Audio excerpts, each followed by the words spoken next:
Hello everyone, welcome back to my channel.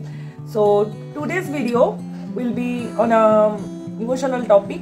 So in today's video we are gonna talk about something very special, that is building emotional intimacy in marriage. So emotional intimacy build करने के लिए emotional intimacy क्या है ये समझना पड़ेगा.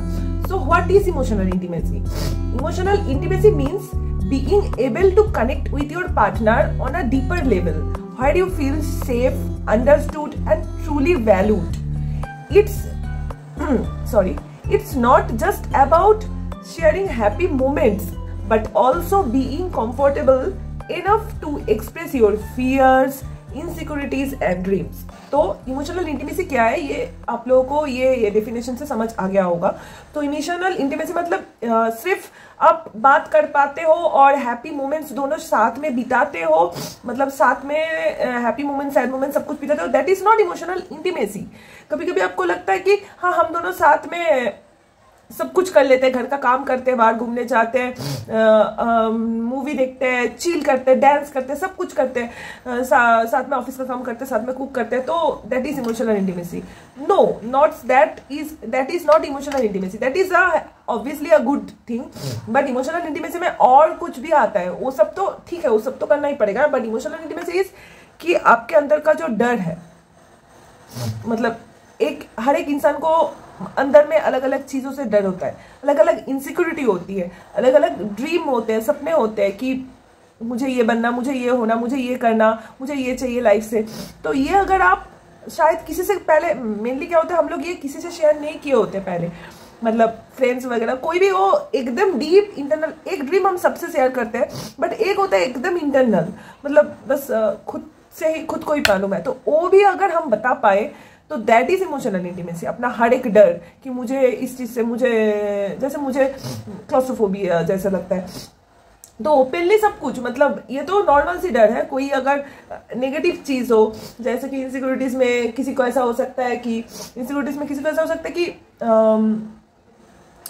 दूसरे partner का कोई ऑपोजिट जेंडर का क्लोज फ्रेंड, मतलब नॉर्मल अच्छा दोस्त हो तो उसको पसंद नहीं. ऐसा नहीं कि वो इंसान कैरेक्टरलेस है या कुछ खराब करेंगे या फ्लर्ट कर रहे हैं, ऐसा नहीं. इसको भी मालूम है कि ऐसा वो कुछ नहीं करेंगे, बट फिर भी उसको इनसिक्योरिटी कहते हैं कि उसको पसंद नहीं, दैट पर्सन कांट हैंडल. तो ये चीज अगर वो खुल के बोल पाए दूसरे पार्टनर को तो दैट इज इमोशनल इंटीमेसी. ये खुल के डिस्कस कर पाए अपना हर एक डर, इनसिक्योरिटी, अपना हर एक सपना कि मुझे आगे चल के इधर रहना है, ऐसा घर, मतलब मुझे लाइफ में ये काम करना है, मुझे बिजनेस वुमन बनना है या बिजनेसमैन बनना है, मुझे ये काम करने के लिए रिस्क लेना है, मुझे एक्टर बनना है, कुछ भी हो सकता है. तो दैट अगर वो शेयर कर पाओ that is emotional intimacy. Happy moment share तो करना ही पड़ेगा, but only that is not emotional intimacy. So why it matters, मतलब इमोशनल इंटीमेसी क्यों मैटर करता है? बस वो हैप्पी मोमेंट बीतना, वही सबसे नहीं हो रहा है कि साथ में खाना बनाओ, साथ में काम करो, साथ में पढ़ो, साथ में घूमो, साथ में वर्कआउट करो, एक्सरसाइज करो, यही सबसे नहीं हो रहा है. और तुम ऊपर से बोल रहे हो मतलब कि इसके बाद भी अगर अंदर का जो डर है, इनसिक्योरिटी है, जो नेगेटिव भी चीज है, सब कुछ शेयर करना पड़ेगा. Why it matters? So now I will tell you why it matters. Without emotional intimacy, even the strongest relationship can start to feel distant. But when it's present, marriage becomes more than just living together. It becomes about growing together. मतलब emotional intimacy है अगर, मतलब एक इंसान जिसको तुम्हारे ये चीज मालूम है कि हाँ तुम्हारा कुछ चीज नेगेटिव है, बट है तुम्हें प्रॉब्लम है, उसका भी कुछ चीज नेगेटिव है. किसी का एंगर इश्यू हो सकता है, किसी का अपोजिट जेंडर से दोस्ती करना प्रॉब्लम हो सकता है, किसी का ओसीडी टाइप सा कुछ हो सकता है, किसी का क्लॉस्ट्रोफोबिया, मतलब कुछ भी लाइफ में ऐसे नेगेटिव पॉजिटिव कुछ भी थिंग हो सकता है. मतलब फियर्स, इनसिक्योरिटी ये सब नेगेटिव है, ड्रीम पॉजिटिव है. बट ड्रीम में भी अगर उसको मालूम है कि तुम्हें एक्टर बनना है या बिजनेसमैन बनना है, तो उसके लिए रिस्क वो लेने दे रहे हैं, स्ट्रगल, मतलब उस स्ट्रगल में तुम्हें मदद कर पाएंगे. तो ये अगर क्लियर हो गया एक दूसरे के साथ, तो हैप्पी मोमेंट्स तो तुम पहले से ही बिता रहे थे. साथ में खाना बनाना, साथ में जॉब करना, साथ में पढ़ना, साथ में घूमना, साथ में वर्कआउट करना, सब कुछ कर रहे थे. ऊपर से ये भी हो गया ना, तुमने सब कुछ शेयर कर दिया, कुछ भी हिडन नहीं रहा, एक दूसरे के लिए मन में कुछ भी हिडन नहीं रहा. तो डिस्टेंट फील नहीं होता है, लाइफ टाइम के लिए वो लोग बोलते हैं स्पार्क खो जाता है, ये मतलब फॉलिंग आउट ऑफ लव, ऐसा ऐसा कुछ नहीं होगा फिर। मतलब वही एक इंसान है जो तुम्हारे बारे में सब कुछ जानता है, तुम्हारे ड्रीम को मदद कर रहा है, तुम्हारे इनसिक्योरिटीज से तुम्हें निकलने में मदद कर रहा है, तुम्हारे डर से भी तुम्हें निकलने में मदद कर रहा है। तो एक दूसरे का तुम सब कुछ जो डार्क से डार्क है सब कुछ जानते हो, ड्रीम भी जानते हो, तो उसमें कभी भी डिस्टेंट नहीं फील कर सकते। नहीं तो टाइम के साथ बोर लग सकता है, डिस्टेंट फील हो सकता है। तो ये जो होता है साथ में ग्रो करने के लिए मदद करता है। That's why this matters. So now I will tell you how to build that emotional intimacy. So come to the point, ways to build emotional intimacy. First, open communication.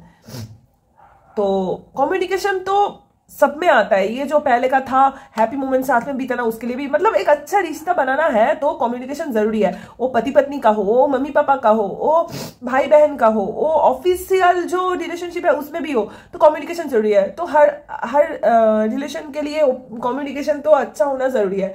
और लाइफ पार्टनर के लिए communication एकदम clear होना चाहिए। मतलब जैसे mummy papa से भी एक लेवल तक होगा, ऑफिस कॉलीग के साथ भी एक लेवल तक होगा, सबके लिए अलग अलग लेवल है। But life partner is the one person and should be that person कि जिसके साथ वो पूरा मतलब कुछ भी बचा नहीं रहा है, 100% ही शेयर हो जाए। तो ऐसा लेवल का ओपन कम्युनिकेशन होना चाहिए।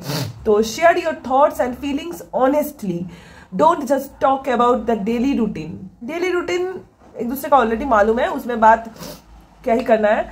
Discuss your emotions, goals and what really matters to you.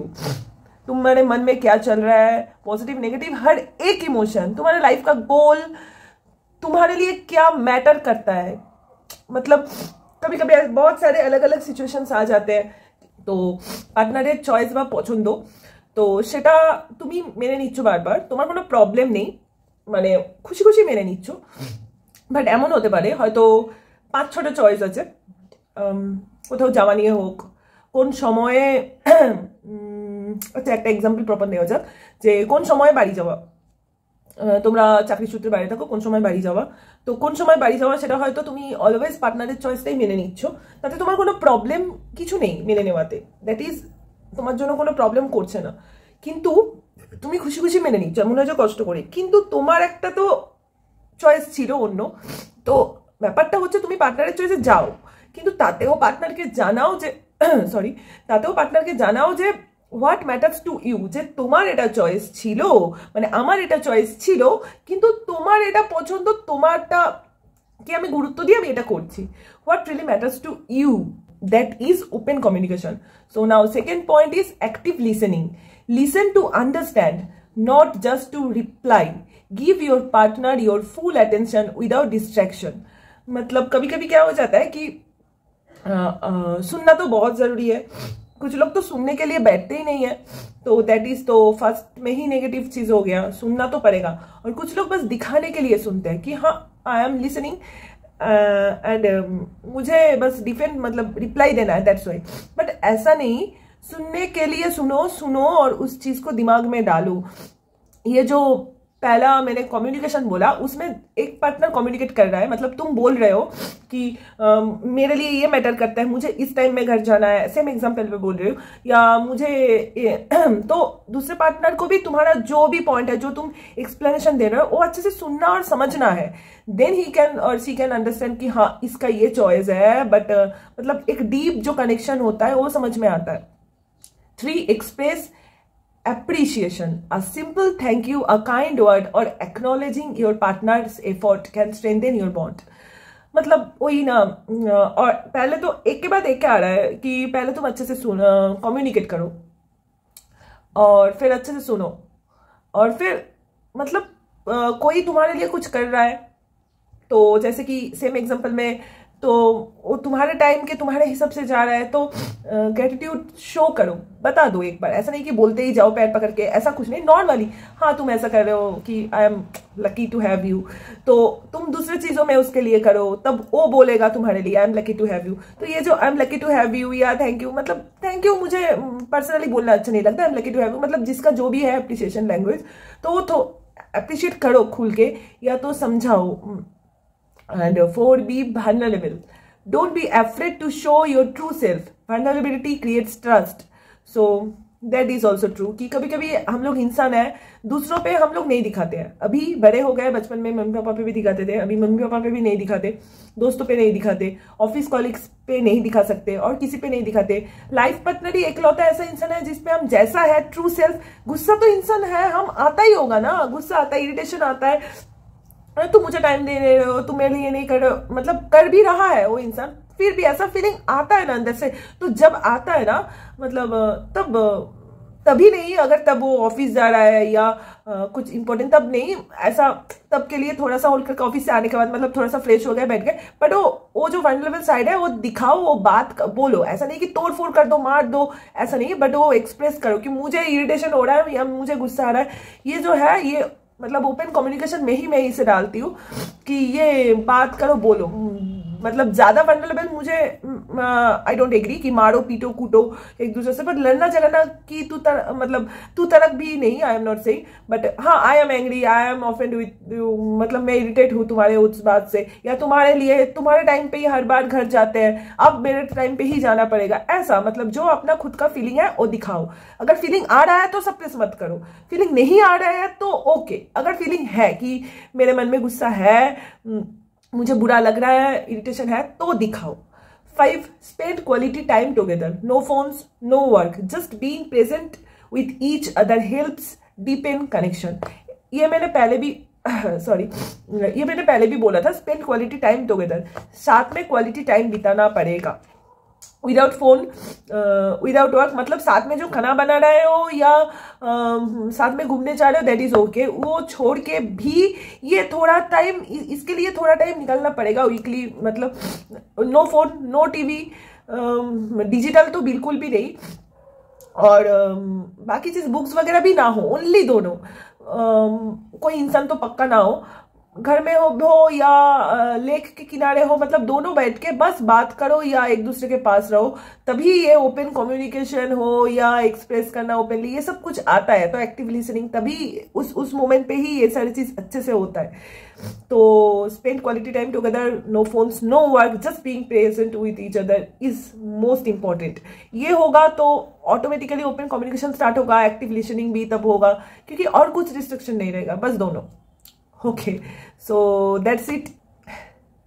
Always remember, emotional intimacy doesn't mean losing individuality. It's about supporting each other while still respecting personal space. Personal space मतलब अभी जैसे मैं video बना रही हूँ, मेरा पति आके कूद नहीं रहा है ना, या मुझे डिस्टर्ब नहीं कर रहा है ना, तो that is my personal space, but he knows कि आई एम क्रिएटिंग दिस। तो जब वो भी अपना काम करते हैं तो this is personal space. But ये पर्सनल स्पेस के लिए ऐसा नहीं कि हम दोनों एक दूसरे को रिस्पेक्ट नहीं करते या वो इमोशनल इंटीमेसी जो है सब कुछ शेयर नहीं करते, तो दैट्स नॉट। तो पर्सनल स्पेस इफेक्ट नहीं होता है इमोशनल इंटीमेसी से। And building emotional intimacy takes effort from both partners. ये मैंने पहले भी बोला था, सब सारे चीजों के लिए बोथ पार्टनर चाहिए। ये जो स्पेंडिंग क्वालिटी टाइम है ये होगा तभी इमोशनल इंटीमेसी होगा, तभी अनहेल्दी साइंस नहीं होंगे, या हेल्दी बाउंड्रीज जो फैमिली फ्रेंड्स के साथ रखना होगा। सबके लिए दोनों पार्टनर को इक्वली एग्री करना पड़ेगा ना, तो दोनों का में से एक एग्री नहीं होंगे तो नहीं हो सकता। सो ये मैं बहुत बार बोलती हूँ। एक्चुअली मेन प्रॉब्लम तभी आते हैं जब दोनों में से एक नहीं मानते हैं। दोनों में से दोनों ही अगर मान ले तो बस समझने की प्रॉब्लम रहती है, समझ जाते हैं तो फिर सब कुछ ठीक हो जाता है। So building emotional intimacy takes effort from both partners, but the reward is a marriage filled with trust, comfort and long lasting love. Got it? मतलब ये जो दोनों पार्टनर बस एक दूसरे को समझो, साथ में अच्छे से रहो, इसका रिवॉर्ड ये है a married life field with trust. मतलब पूरे जिंदगी के लिए तुम सब कुछ ये जो शेयर कर रहे हो फियर, मतलब 100% सब कुछ मैं मेरे हस्बैंड से शेयर करती हूँ, मेरा हस्बैंड भी सब कुछ मेरे से शेयर करते हैं। हम दोनों के लिए हम दोनों ही एकलौता ऐसा इंसान है जो सब कुछ जानते हैं, नेगेटिव टू पॉजिटिव सब कुछ। तो इससे क्या होता है? ट्रस्ट बिल्ड होता है, ट्रांसपेरेंसी, ट्रांसपेरेंसी या तो ट्रस्ट है। तो अब मैरिज मतलब कोई टेंशन ही नहीं है लाइफ टाइम के लिए ट्रस्ट 100%। कंफर्ट अलग लेवल का कंफर्ट है, मतलब मैं कैसे समझाऊं, ये अलग लेवल का कंफर्ट, मतलब सॉरी, जैसे ये मेरा घर है, मैं घर में हूँ, पर मैं घर में नहीं भी हूँ, घर के बाहर हूँ, किधर भी हूँ, उसके साथ जिधर भी हूँ, दैट इज माई होम। मतलब इस लेवल का कंफर्ट है, क्योंकि एक इंसान जो तुम्हारा सब कुछ जानता है, तुम्हें किस में प्रॉब्लम होता है या तुम्हें किस में अच्छा लगता है, किस में प्रॉब्लम नहीं होता है, किस में गुस्सा आता है, किस में अच्छा हैप्पी हो जाते हो, सब कुछ जानता है जो इंसान। तुम्हारा किस में तबीयत बिगड़ता है, किस में तबीयत अच्छा रहता है, तो दैट कंफर्ट जोन तुम्हारे लिए क्रिएट कर देता है। तो that is the thing comfort. And mentally ये चीज हम लोगों के लिए, साइकोलॉजिकली भी ये कंफर्ट फील होता है। एक ऐसे इंसान जो सब कुछ जानता है, समझता है, उस इंसान के साथ हम लोग कंफर्ट फील करते हैं। एंड ऑब्वियसली लास्टिंग लव, तो ये सब कुछ होता है तो लव भी एकदम टूटने का कभी, मतलब वो जो बोलते हैं ना falling out of love, spark हो गया, दैट कभी नहीं होता, चांस ही नहीं है। So if you found this video helpful, don't forget to like, share and subscribe. Thanks for being here. See you in next video. Till then, be happy, keep others happy, keep your marriage happy, keep working on your marriage like same as your job, and okay, bye.